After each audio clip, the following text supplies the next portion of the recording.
Doctor صاحب یہ ارشاد فرمائیے کہ ابو داؤد شریف میں اما عائشہ رضی اللہ تعالیٰ عنہ سے روایت شدہ ایک حدیث ہمیں ملتی ہے جس میں آپ فرماتی ہیں کہ حضور اکرم صلی اللہ علیہ وسلم نے ارشاد فرمایا، اور یہ ارشاد کب فرمایا کہ جب آپ حضرت عثمان بن مظعون رضی اللہ تعالیٰ عنہ کی کثرت ریاضت پہ مطلع ہوئے تھے، ان کو آپ نے یہ ارشاد فرمایا۔ کیا ارشاد فرمایا جی؟ آپ نے فرمایا بھئی میرے راستے سے ہٹ گئے ہو، میں نماز بھی پڑھتا ہوں، سوتا بھی ہوں، روزہ بھی رکھتا ہوں، افطار بھی کرتا ہوں، تو تم اللہ سے ڈرو، تمہارے گھر والوں کا بھی تم پہ حق ہے، اور تمہارے پاس مہمان آ سکتے ہیں، مہمانوں کا بھی تم پہ حق ہے، نماز بھی پڑھا کرو اور سویا بھی کرو، اسی طرح روزہ بھی رکھو، افطار بھی کرو۔ تو ہمارے جو علماء جنہوں نے اس حدیث کو آگے تفاسیر میں لکھا ہے وہ ایک بات اس پہ فرماتے ہیں کہ اس حدیث مبارک سے یہ بات سمجھ آتی ہے کہ سرکار دو عالم صلی اللہ علیہ وسلم نے حضرت عثمان بن مظعون رضی اللہ تعالیٰ عنہ کا وہ جو تبتل ہے، کٹ کے لگ جانا اس عبادت کی طرف، اس کو آپ نے رد کیا ہے، اس کو فرمایا کہ یہ نہ کرو، میرا طریقہ تو یہ ہے تو تم میرے طریقے سے ہٹ رہے ہو۔ لیکن بالکل اس کے برعکس سورہ مزمل کی آیت نمبر 8 ہے، وَاذْكُرِ اسْمَ رَبَّكَ،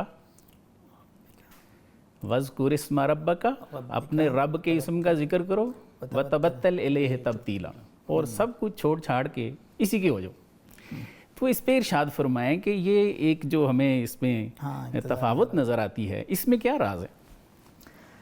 دیکھیں جی، جب بھی ہم حدیث کو سمجھتے ہیں یا قرآن کو سمجھتے ہیں تو قرآن کو سمجھنے کا جو بنیادی ماخذ ہوتا ہے ہمارے پاس وہ حدیث ہے۔ ٹھیک، یعنی قرآن کی تفسیر ہم جیسے قرآن کی خود ایک آیت دوسری آیت کی تفسیر کرتی ہے، اسی طرح قرآن کی تفسیر کے لیے ہم احادیث مبارکہ کی طرف رجوع کرتے ہیں۔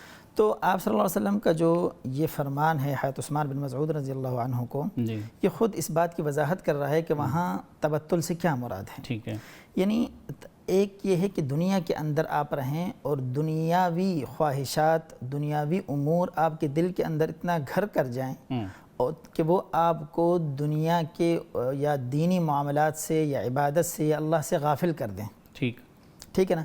اس حالت کو کی نفی کے لیے اس آیت میں ہمیں بتا دیا ہے کہ رجوع الی اللہ ہو، باقی زندگی کیسے گزارنی ہے، وہ رجوع الی اللہ کیسا ہوگا، اس کی عملی تشکیل کیا ہوگی یا اس کی عملی شکل کیا ہوگی، اس کے لیے پھر ہمیں رسول اللہ صلی اللہ علیہ وسلم کی سیرت مبارکہ ہے، آپ صلی اللہ علیہ وسلم کی جو حیات طیبہ ہے، اس سے ہمیں یہ معلوم ہوتا ہے کہ آپ صلی اللہ علیہ وسلم نے زندگی کیسے گزاری ہے۔ ایک آدمی اگر اپنے احکام الہی سے غافل ہو کر دنیاوی امور میں پڑ جائے گا تو ایسے شخص کے لیے کہا گیا ہے وَتَبَتَّلْ إِلَيْهِ تَبْتِيلًا، کہ تم اپنی پوری صلاحیتیں، آپ کی سوچ، آپ کی فکر، آپ کے اعمال کا جو محور ہے یا آپ کی سوچوں کا جو محور ہے وہ اللہ کی رضا اور اللہ کی ذات ہونی چاہیے۔ لیکن اس کا مطلب یہ نہیں کہ جس معاشرے میں آپ رہ رہے ہیں اس معاشرے میں جو آپ کی ذمہ داریاں ہیں، اگر آپ کے اولاد کا آپ کے اوپر حق ہے، آپ کی بیوی کا آپ کے اوپر حق ہے، آپ کے مہمانوں کا، یار دوست کا، یعنی جو بھی ایک ایکٹیو زندگی کے اندر آپ کے اوپر کچھ حقوق آتے ہیں ان کو پورا کرنا بھی ضروری ہے۔ تو گویا کہ اس آیت کو ہم اس آیت کی تفسیر بنا کر ہم اس چیز کو سمجھیں گے، اور یہی آیت ہمیں یہی بتا رہی ہے کہ بنیادی طور پر اللہ کی طرف رجوع ہونا چاہیے، دنیا آپ کے دل میں نہ ہو، باہر ہے اور جو ہے آپ اس سے استفادہ کرتے ہیں، یہ تو ٹھیک ہے، لیکن آپ کی بنیاد اور سوچ جو ہے وہ اللہ تعالیٰ کی رضا ہو، رسول اللہ صلی اللہ علیہ وسلم کی اتباع ہو۔ شاہ صاحب آپ اس پہ کیا ارشاد فرمائیں گے؟ اس میں ایک اور بات میرے ذہن میں آتی ہے، خیال آتا ہے، جی کیا اس میں یہ جو خاص ذکر ہے، آپ تو جانتے ہیں ان چیزوں کو کہ یہ بہت سارے ہمارے جو سلاسل ہیں اور صالحین ہیں، یہ ذکر اس میں ذات ان کا خاص وظیفہ رہا ہے، چشتیوں کا بھی، قادریوں کا بھی، مولانا روم نے اس پہ بڑے کلام لکھے ہیں، خواجہ صاحب کے کلام اس پہ موجود ہے، ٹھیک ہے؟ تو کیا یہ اس طرف تو کوئی دلیل نہیں ہے کہ باقی چیزیں جو ہیں ان کو چھوڑو اور یہ جو خاص ایک چیز ہے اس کی طرف آؤ؟ کیا ارشاد فرماتے ہیں؟ دیکھیں، جہاں تک تعلق ہے دین کا اور دنیا کا، ایک طویل حدیث ہے، صحیح کے اندر موجود ہے کہ ایک صحابی رسول آپ کی زوجہ آپ کے پاس تشریف لاتی ہیں اور نبی علیہ السلام کو ان کے بارے میں شکایت کرتی ہیں کہتی ہیں کہ یا رسول اللہ میرا شوہر بہت اچھا ہے ہاں لیکن وہ مجھ سے غافل ہے. ٹھیک. یعنی ان کا کہنے کا مقصد یہ تھا کہ میرے حقوق پورے نہیں کرتا. ٹھیک. تو نبی علیہ السلام نے جب ان کو بلایا پوچھا نا تو وہ عرض کرنے لگے کہ یا رسول اللہ میں نے یہ عہد کیا ہوا ہے کہ میں ہمیشہ روزے سے رکھوں گا اور پوری رات قیام کروں گا. ٹھیک. تو نبی علیہ السلام نے جب ان کی یہ باتیں سنی تو حضور علیہ السلام نے پھر جواباً ان کو ارشاد فرمایا کہ آپ اس طرح کریں کہ آپ پوری رات عبادت نہ کریں اور ہر دن آپ روزہ نہ رکھیں. آپ ایک دن روزہ رکھیں اور ایک دن چھوڑ دیں. یہ حضرت داؤد علیہ السلام کا طریقہ تھا اور یہ اللہ کو بہت پسند ہے. ٹھیک. لیکن وہ اس بات پر باضد تھے کہ یا رسول اللہ میں اس سے زیادہ کی طاقت رکھتا ہوں. ٹھیک. پھر اسی طرح حضور علیہ السلام نے فرمایا کہ اگر رات کے 6 حصے ہیں تو 4 حصے آپ آرام کریں، 2 حصے عبادت کریں. ٹھیک. لیکن وہ اس چیز پر باضد تھے کہ یا رسول اللہ میں اس سے زیادہ کی طاقت رکھتا ہوں.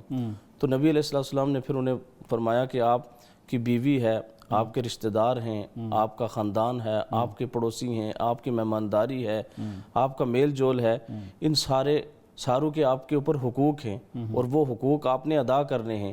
اگر آپ ساری چیزوں کو چھوڑ کر صرف آپ عبادت پہ لگ جائیں گے، رات پوری قیام کریں گے اور ہر دن کو روزہ رکھیں گے تو ان ساری چیزوں سے آپ محروم ہو جائیں گے.